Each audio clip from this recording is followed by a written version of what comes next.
Wendell asked me last minute, actually, meron akong ka-meeting ngayon, I moved it. So he said to give you an honest review. So are you ready to be hurt? Yes, as early. I have to hurt your feelings. Kasi otherwise you will go home, you will not think of me. But if I hurt your feelings, you'll think of me.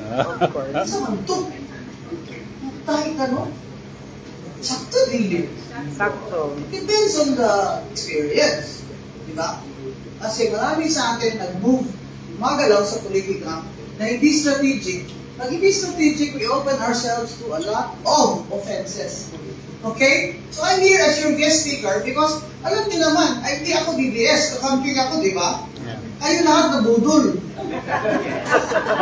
Nasa kamay niyo na budol? Ikaw, hindi ka na budol, ha? Papaya mga na budol, taas ang kamay, ha? Super budol. Sinabi ko na sa inyo, banga. Yes. Inoto niyo pa rin. Budol, anak ba? Oh. Anyway, we are here now.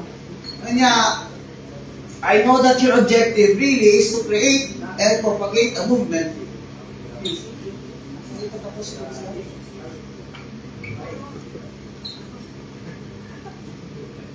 I will buy your hotel, ha? Have a seat. Have a seat. I have to tell you that when you already created a movement. It's ready-made, di ba? This is a movement. All it needs is tahit, di ba? Weave it, braid it, di ba? Kasi doon kayo kulang. Okay, you have 3 years to weave it, braid it, at saka pakitondang lang ng yabang, ha? I told you, I told Wendell, I will speak to you, but I'll hurt your feelings because these are the things that ito yung mga mistakes natin. Pag feeling natin na tayo'y panalo, content na si Jimmy. Naka 10 million ka, di ba? Wala ka naman pera, di ba? Mas marami akong pera sa iyo, ba't ako talo? Hindi ang Italy's time. In other words, ito yung mga lessons na kita ko, ha? Ako, whether you like me or not, I don't give a damn. Di ba? One is, very high ang popularity. Pero, hindi ko alam kung ka-level ang strategy. So you think about that. If you're taking notes. Popularity, strategy. Sa movement, ang popularity is half of the victory. So, wala ka ng problema doon. Because according to surveys, top, very popular ang kandidato. Now, if you keep on saying DDS Confederation, wala nang magdagdag sa inyo. You're not gonna add people like Racal. Or just quiet, they're business people. They don't really come out. Palagay mo, kung ilagay mo DDS dyan, magpa-member ako. Yung brother ko, magpa-member, dili. Pero ilagay mo lang dyan, Saraol, Movement for Good Governance. Pwede. Ha? Kasi marami na rin kakamping na talagang galit na sa mga ginagawa nila. For example, me and si Ella Magno, pinabas namin sa Twitter at Facebook na dapat speaker i-livestream na yung bicameral conference for the next budget. Within 24 hours, lumabas yung mga poster ni Speaker Martin T. Romualdez. And you know what letter T stands for? Isip ko, kailangan ng isip. Na open daw siya to opening the BICAM. Sabi namin kasi live stream. Sabi ko, ang bilis naniwala ako sa iyo kung i-live stream mo rin pati opisina mo. At mag-body camera ka. Lahat ng pumapasok, malalaman ng natin dahil naka-live stream dahil yung staff niya naka-body cam. Bakit sobra ka naman naging sobra? Eh, ikaw ito nag-volunteer, i-open mo eh. Hindi mag-body camera ka. Because, why is he saying that now? Why? Because, for sure, he will run, and then he's also working like you. He's also trying to get more people like you. No, pwede naman pala eh. No?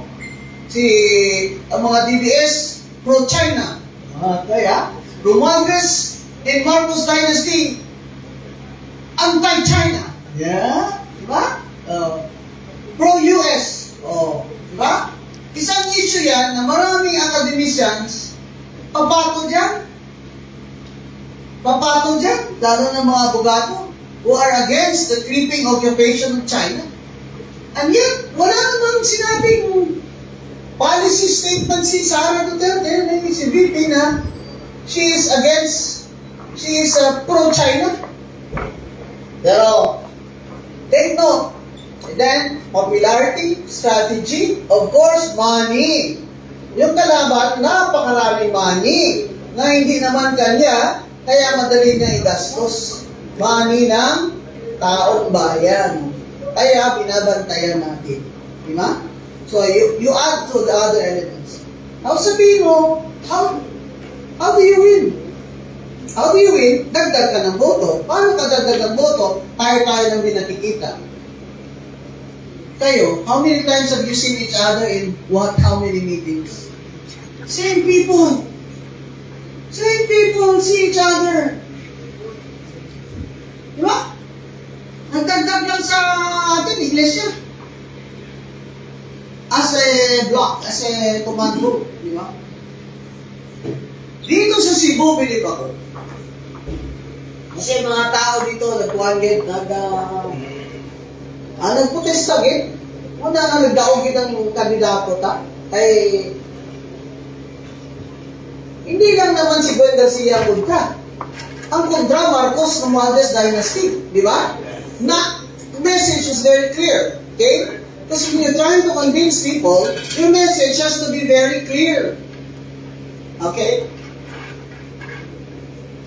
The trick is differentiation. Differentiation, which Romualdez, Marcos, they're also doing. That's why he said Sara is pro-China, Marcos Romualdez is not pro-China. Differentiation. Anong pagkakaiba? Dito sa Cebu, they don't like A, they're looking for someone different. It doesn't have to be you. But if you represent that difference, it can be you. Correct? But if you keep on circulating in the same circles, how can you add to your group? I like Eagles. They're nationwide. They're very committed. They ride motorbikes, di ba? They have families. But, again, kailangan inclusive, hindi exclusive. Di ba? Mahirap kasi yung mga tao na, hindi mo nag-DDS. Si Gonzo, di ba? Hindi na siya DDS. Hindi na siya masabtan. Kasabot ako, nung nabiyak ko Harvard degree. Biyak kay Harvard degree, biyak ka nag-top 10 sa UP, no? Hindi mo kasi sinabot, eh. Diba? Tawag dyan, magdagulan. Hindi talaga tayo magkaintindihan. Kasi wala kang Harvard degree. Hindi ka rin top 10 sa UP college. Paano tayo magkakaintindihan? Diba? Kasi hindi daw ako maintindihan. Ano ba ako? Takla ba ako? Tomboy ba ako? Tanga. Ang differentiation, kailangan based sa substantive na decision-making elements. Boboto ba ang tao? Kung bading si Digo? Yun naman ang susbaw. Hindi na maawayan, masusubong, cinta na siya.